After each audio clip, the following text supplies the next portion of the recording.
Bom dia. Bom, na verdade, é preciso contextualizar a situação. Nós, até 2017, tivemos um caos no sistema prisional, né, que resultou naquela famosa rebelião de janeiro. E, depois disso, o Estado assumiu o controle do sistema prisional. O sistema prisional era administrado de uma forma amadora até então. Depois disso, tivemos um secretário profissional da área de penitenciária e o atual secretário, que é um policial federal e que também tem experiência e consegue manteve o trabalho que já estava sendo realizado em 2018, 2019. Ele manteve esse trabalho no ponto de vista de segurança, do sistema, e está buscando melhorá-lo também nessa parte de ressocialização de presos, que no início tinha sido deixado de lado, porque o secretário anterior buscou logo só manter o controle, né? Bom, entretanto, os anos vão passando, né? Nós já estamos em 2021, ou seja, a rebelião foi no começo de 2017, 18, 19, 20, 21, já mais de 4 anos da rebelião. E naquela época foi feito um enxugamento do sistema, foram fechadas unidades prisionais que não tinham estrutura para funcionar. E aí o sistema está sem vagas, né? Nós estamos com o sistema com deficiências de vagas para recolhimento de presos. Foi essa a preocupação que eu coloquei, né? Nós estamos com um sistema já superlotado, que precisa abrir vagas e não consegue abrir. O Estado informa que não tem como abrir as vagas, apesar de já ter, por exemplo, dois pavilhões construídos lá no Complexo Alcaçuz. Na verdade, um pavilhão que foi reformado, aquele que tinha sido destruído pelos presos, que era o antigo pavilhão 4, que virou o pavilhão 2 do Rogério Coutinho. E em Alcaçuz mesmo foram construídos dois pavilhões, um deles está funcionando e o outro não. Aliás, os dois novos estão funcionando, mas um dos pavilhões antigos foi que também teve danificado na época da rebelião, foi reformado, foi consertado, está pronto para receber preso, mas não recebe porque não tem policiais para trabalhar lá, né, para cuidar da situação. É essa a preocupação que eu tenho levantado, né? Se o Estado precisa aumentar o número de vagas, o Estado precisa ter mais policiais penais, né, para poder ter essas vagas. Ou seja, ele só pode aumentar as vagas se ele tiver policiais penais. Se ele não tiver, ele não consegue aumentar o número de vagas, né? Daí que o que eu falei é que o Estado precisa nomear mais policiais penais, está precisando desse pessoal trabalhando para que ele possa abrir essas vagas, né? Essas vagas nesses pavilhões. Se eu ver desses dois pavilhões só de Alcaçuz, seriam cerca de 400 vagas a serem criadas lá com esses pavilhões funcionando. E aí tem mais. Mossoró, o Complexo Mar Negócio, foi feita uma reforma grande lá, está praticamente terminada a reforma, mas também não pode funcionar na sua plenitude, porque não tem policiais penais em número suficiente para trabalhar lá, né? O sistema hoje está, na situação atual, está bem, está seguro, está tranquilo, né? Apesar de estar superlotado, mas essa situação nada indica que essa situação perdure, porque se não houver uma mudança, se não houver abertura de mais vagas, o sistema simplesmente vai chegar ao ponto de explodir, né? de voltar a ter os velhos problemas que já teve. Doutor, além dessa questão dos de novos agentes penitenciários, há também a necessidade de construção de novos presídios. Isso aí passaria por questão de verbas públicas. O senhor, inclusive, recebeu a informação do contingenciamento de recursos do governo É, federal. Como é que é essa é. situação? A informação que me passaram que o governo federal... Bom, em 2013, quando houve o ministro Joaquim Barbosa esteve aqui no Rio Grande do Norte, logo depois ele me convidou e eu fui a Brasília para uma reunião, da qual também foi convidada a governadora, então governadora aqui do estado, Rosalba, e nós trabalhamos lá sobre a recursos para a construção de mais presídios aqui no estado, né? Na época foi que isso foi liberado, então o dinheiro para construir a cadeia de Ceará-Mirim. Naquela ocasião, foi informado, nós tivemos a informação lá, que eu não lembro agora exatamente se era 4 ou 6 bilhões, salvo engano, eram 6 bilhões de reais que estavam contingenciados no fundo penitenciário. Né? O fundo penitenciário ele recebe um percentual das loterias, por exemplo, quando você joga na Mega Sena, um percentual vai para esse fundo penitenciário. Todas as loterias do país vão um percentual para o fundo penitenciário. Então, ele tinha uma quantia substancial de recursos. Depois disso, foi feito esse dinheiro já estava lá, 16 bilhões contingenciados, ou seja, guardados, o governo federal não liberava o dinheiro para os estados construírem. Né?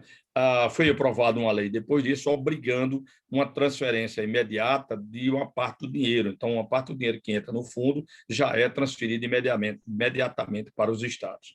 De toda forma, hoje, a informação que existe é que nesse fundo existe quase 2 bilhões de reais, né, já, né, mesmo com uma parte já sendo obrigatoriamente transferida para os estados, mas lá já tem esse dinheiro aguardado. E o estado precisa construir presídios. Os estados precisam construir presídios. Então, eu comentei, né, que é necessário que o governo federal não pode ficar fazendo aquilo que tenha sido feito no passado. Né? Se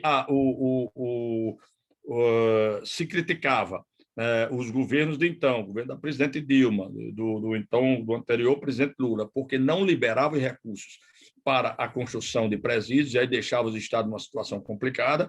Também o governo atual não pode fazer a mesma coisa, mesmo que o valor que ele está contingenciando seja um terço do valor que era contingenciado antes, mas mesmo assim, quase 2 bilhões de reais é dinheiro que daria para construir um bom número de presídios pelo país inteiro, né, e ajudaria a resolver essa situação de falta de vaga. Para você ter uma ideia, aqui no Rio Grande do Norte, hoje, nós temos cerca de 7 mil e poucos presos, 7.200, 7.300 presos. Né? E, oficialmente, né, nós teríamos 5.200 vagas, ou seja, nós temos 2 mil presos além do número de vagas hoje. Né? Esses 2 mil presos estão enfiados, né, naquelas unidades que já estão superlotadas. Né? Mesmo que a gente abrisse, que o Estado abrisse esses pavilhões novos lá de Alcaçuz, os 2 pavilhões que estão prontos lá, mais Mossoró, né? Mas a reforma da cadeia de Mossoró, mesmo assim o Estado ainda teria um déficit de cerca de 1.000 vagas. Né? E todo dia se prende gente. Né? Todo dia pessoas são presas, todo dia a polícia está fazendo o seu trabalho. Né? Então, uma construção de um presídio, né? Um presídio se constrói de um dia para outro. É cerca de 3 anos que se gasta para construir um presídio do tamanho médio. Né? Se o Estado começar agora a ver isso, ele só vai ter presídio construído daqui a 3 anos. Né? As soluções emergenciais que nós temos, que seriam, por exemplo, as APACs, que são rápidas no instante que constrói, mas elas são pequenas. Né? Uma APAC ela recebe 100 presos. Né? E aí você ajuda, sim, até porque é um excelente tipo de unidade prisional, mas não será suficiente. Então, o Estado tem que começar a pensar agora, a trabalhar agora antes, porque no dia, se ele for começar a trabalhar para isso, quando o sistema já estiver explodindo, vai ter 3 anos para frente, vai terminar de explodir. Doutor, quais são os riscos para a sociedade, tanto para quem está, para a população carcerária, quanto para a população que está fora dos presídios? Quais são os riscos da superlotação, do colapso do sistema prisional? Olha, um presídio controlado, ele, para começar, ele diminui os crimes fora dele. Né? Se você observar bem, até 2017, o que a gente via em todo canto, a notícia é que o cara de dentro dos presídios era comandado o crime fora dos presídios. Né? As facções criminosas elas eram controladas de dentro do presídio, como acontece hoje em alguns outros estados. As pessoas recebiam aquelas telefonemas de sequestro relâmpago feitos de dentro das unidades prisionais, que o Estado não tinha controle sobre as unidades. Aqui no Rio Grande do Norte, a situação hoje é bem melhor do que era antigamente. Né? Nós não temos mais o crime sendo controlado diretamente dentro dos presídios. Ainda há, evidentemente, recados são transmitidos de alguma forma, ainda um ou outro celular consegue entrar nas unidades prisionais, mas é uma coisa muito pequena.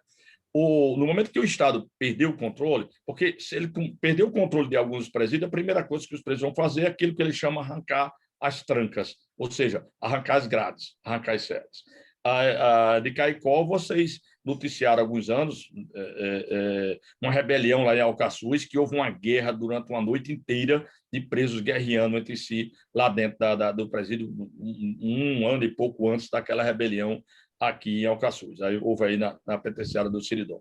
Se o Estado perde o controle de sua unidade prisional, o risco de morte para quem está preso é muito grande. E também o risco para quem está fora, né? Porque os criminosos vão poder voltar, aqueles chefes de crime, aqueles bandidos mais perigosos que já estão presos, eles vão voltar a praticar crimes tranquilamente ou comandar de dentro dos presídios os crimes praticados aqui fora.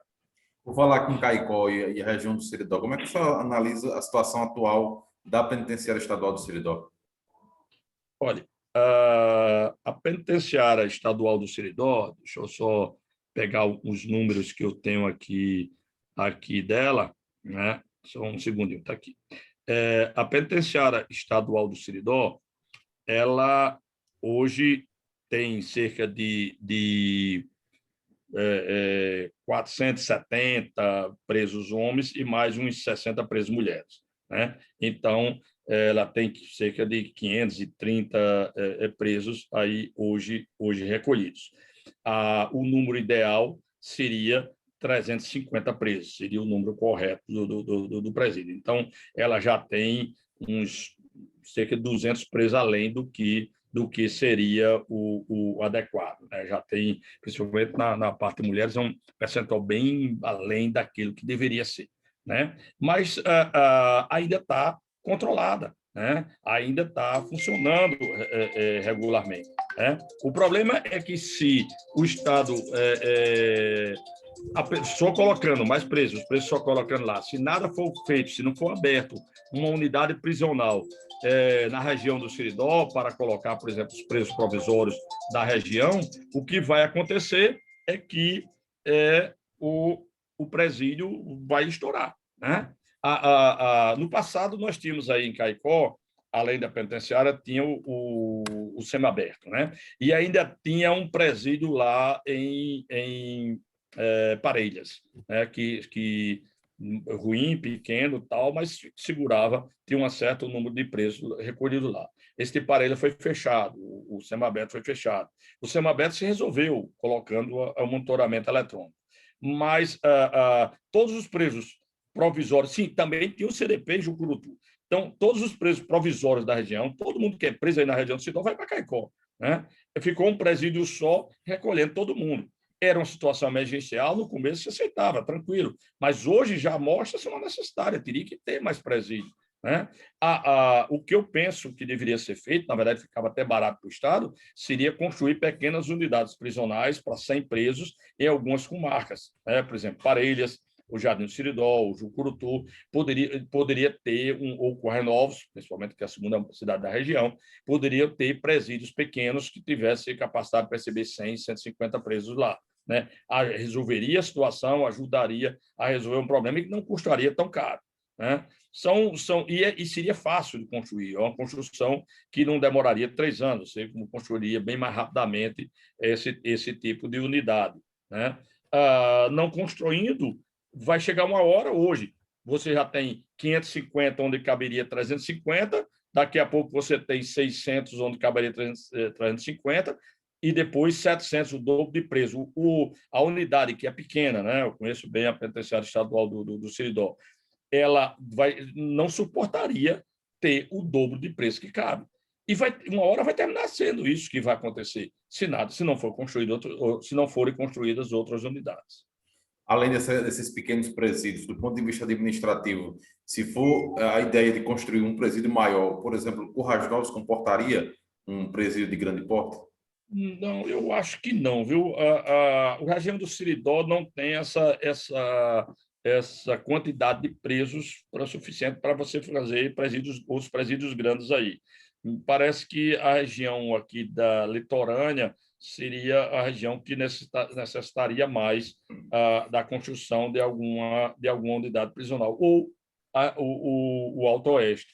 né? O Seridó estava bem servido pela penitenciária, pelo Pereirão, claro, se o Pereirão não ficar sozinho recebendo tudo, né? Porque presos de várias outras cidades terminam aí da região do meio, da região central do estado, termina também indo aí para Caicó. Tem presos provavelmente lá de Santa Cruz já são levados para Caicó também.